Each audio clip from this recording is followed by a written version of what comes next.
ఎందుకు రేవంత్ రెడ్డి గారు ఆ మాట అనాల్సి వచ్చింది? అది మిమ్మల్ని దృష్టిలో పెట్టుకొని ఉన్నాడా, ఇంకేదైనా దృష్టిలో పెట్టుకొని ఉన్నాడా? తర్వాత అసలు ఏం జరిగింది? నేను ఆయన కలిసినప్పుడు నాకు చెప్పిన మాట ఏంటంటే, అసలు నువ్వు ప్రెసిడెంట్ సెక్రటరీ అని అయితే నేను అనుకోలేదు, నువ్వు అసలు కమిటీలో ఉన్న సంగతి కూడా నాకు తెలియదని ఆయన చెప్పడం జరిగింది. వాళ్ళు మనకి ప్రెసిడెంట్ కింద అప్పుడు ఎమ్మెల్యే క్రాంతి ఉండే, వైస్ ప్రెసిడెంట్ యాక్చువల్గా ఆయన ప్రెసిడెంట్ అవ్వకముందు ఆయన ఎమ్మెల్యే కాకముందు మన సొసైటీకి ప్రెసిడెంట్ అయ్యి ఉండే. తర్వాత ఎమ్మెల్యే టికెట్ ఉన్నప్పుడు మనం ఆ రోజు కూడా సభ్యులందరూ గమనించాల్సింది ఏంటంటే, ఆ రోజు ఎవరు తప్పు పట్టలేదు కదా, ఆ రోజు ఎవరు తప్పు పట్టలేదు. అందరూ అనుకున్నది ఏంటి, సరే ఒక ఇతను ఎమ్మెల్యే అయ్యాడు కాబట్టి ఇంకా మనకి ఎడిషనల్ బెనిఫిట్ ఉంటుంది అనుకున్న ఉద్దేశంతో అందరూ కామ్గా ఉన్నారు. 32 acres మనకి వచ్చింది కదా అప్పుడు అని, అది కూడా ఒక ప్రభావితం జరిగింది కదా, ఈ 38 కూడా వస్తుంది అన్నట్టుగా వెయిట్ చేశారు. ఎప్పుడైతే ఆర్డర్ రాలేదు, ఇది అయిపోయిందో అన్నదో మనకి ఇంకా ఇవ్వట్లేదన్న దాంట్లో మీరు ఇందాక చెప్పినట్టు ఈ డిఫరెన్సెస్ ఆఫ్ ఒపీనియన్లో ఇక బ్లేమ్ చేయడం మొదలుపెట్టినారు అనమాట. వీళ్ళే కాంప్రమైజ్ అయిపోయారు, వీళ్ళ వల్లే రావట్లేదు, ఇవన్నీ స్టార్ట్ అయినాయి. Coming back to Revanth Reddy గారి ఇష్యూకి వచ్చేటప్పటికి ఏంటంటే, నాకు అది చెప్పిన తర్వాత మళ్ళీ ఆయన ముఖ్యమంత్రిగా ప్రమాణ స్వీకారం చేసిన తర్వాత కూడా 2 సార్లు ఆయన కలవడం జరిగింది.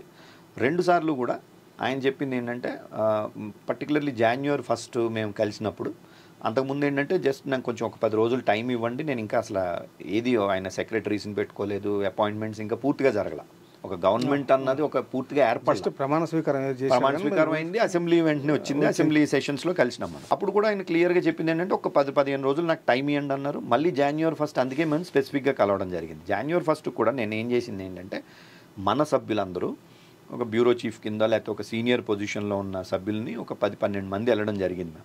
అందులో చాలామంది, అంటే కనీసం 7-8 మందిని ఆయన పేరుతో గుర్తుపట్టి పలకరించి, అంటే ఆయన over a period of time ఉండే మనం కూడా కెరీర్లో ప్రొఫెషన్లో ఉండడంతో ఒక సన్నిహితం ఉండడం, జనరల్గానే ఆయన ఫ్రెండ్లీగా ఉంటాడు ఆయన.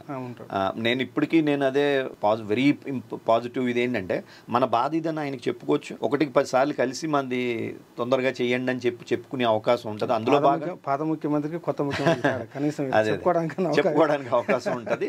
రెండోది ఏంటంటే, ఆయన మాట కూడా క్లియర్గా ఆయన ఏమన్నాడు, నాకు నేను 100 days అయ్యే లోపల మీది నేను పరిష్కరిస్తాను నేనని చెప్పారు ఆయన. అండ్ ఇది కూడా చాలా స్పెసిఫిక్గా నా అంతటి నేనే అన్నాను కూడా, ఏంటంటే ఇలా పాత కమిటీని వద్దన్నారట మీరు, ఇది ఏంటిది నేను కూడా నా మొహం కూడా మీరు చూడడానికి ఇష్టం లేదనుకుంటాను అన్నట్టుగా జోవియల్గానే అన్నాను నేను. But I definitely brought to his notice that ఇట్లా ఉన్నది సభ్యుల్లో కొంతమందిలో. అంటే ఆయన క్లియర్గా చెప్పింది ఏంటంటే, నేను ఆ రోజు ఒక అపోజిషన్లో ఉన్న లీడర్ కింద, నేను ఆ రోజున్న పొలిటికల్ మీ సొసైటీలో కూడా ఒక పొలిటికల్ యాంగిల్ ఉంది కదా, వీళ్ళు దే బిలాంగ్ టు బీఆర్ఎస్, కాబట్టి నేను ఆ ఉద్దేశంతో అన్నా, ఈరోజు మనం ముఖ్యమంత్రి అయిన తర్వాత మీరు మీ ఇంటర్నల్ మ్యాటర్ కదా అది నేను అంటే మనం కూడా ఎక్కువ అసలు మన సొసైటీ విషయంలో ఆయన్ని పదే మనం లాగుతున్నామేమో అని చెప్పని, అంటే ఒక ముఖ్యమంత్రి స్థాయికి మన సొసైటీ కమిటీ ఏంటి అన్నది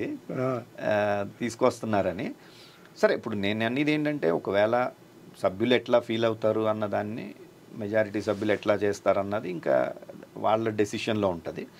బట్ ఇది కాదు అన్న ఒక నమ్మకం నాకు ఉన్నందుకే నేను మళ్ళీ దాన్ని ఎదురుకు తీసుకెళ్దామన్న ఉద్దేశంతో ఉన్నది కూడా. ఒకవేళ నిజంగానే ఏమాత్రం ఒక మాట ఇట్లా జరిగిందా, మీరు అట్లా చేసినారు కదా అన్న ఒక మాట ఏదన్నా ఉంటే కూడా, ఎందుకంటే 14 ఏళ్ళు నిన్న కూడా ఎవరితోనో కంపేర్ చేస్తూ చెప్పిన అంటే ఒక పెరిగున్న డాటర్ తండ్రి లాంటి పొజిషన్ నాది, అంతే కదా. 14 ఏళ్ళు 15 ఏళ్ళు ఒక బిడ్డని సాకు వచ్చిన తర్వాత దాన్ని చంపేయాలని కోరుకోరు కదా ఎవరును.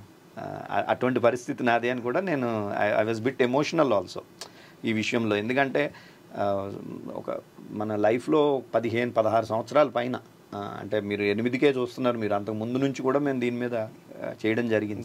చంద్రబాబు పీరియడ్ 2 దశాబ్దాల పాటు నా జీవితంలో ఒక ప్రధానమైన అంశం అయింది. సరే, ఇప్పుడు అడుగుతారు నువ్వేం చేసినావు అని కొంతమంది క్వశ్చన్ చేయొచ్చు. మీ ఇంట్లో మీ పిల్లలు అడుగుతున్నారు ఖచ్చితంగా వాడు, ఎందుకంటే చిన్నప్పుడు ఆడుకునే వయసులో వాళ్ళు వచ్చి కంప్యూటర్ ముందు కూర్చుని నేను ఏదన్నా ఈ నేమ్స్ కొడుతుంటే వాళ్ళు స్పెల్ చెక్లు చేసి మా అబ్బాయి కూడా మొన్న అడుగుతా ఉన్నాడు. మొన్న చాలా బాధపడ్డాడు కూడా వాడు, ఏంటి ఇలాగ కేసు గురించి ఏదో అంటే, ఇన్నాళ్ళ నీ కృషికి ఇదనమాట రివార్డ్ అని కూడా అనటం జరిగింది. Have to take in our own stride. కాసే చెట్టుకే కదా రాళ్ళు వేసేది, మిగతా చెట్టుకి వేయలేరు కదా. కాయందానికి దానికి లిమిట్ ఉండాలి. అంటే నేను ఒప్పుకుంటాను, నువ్వు నాయకత్వంలో ఉన్నావు కాబట్టి పడాలంటారు.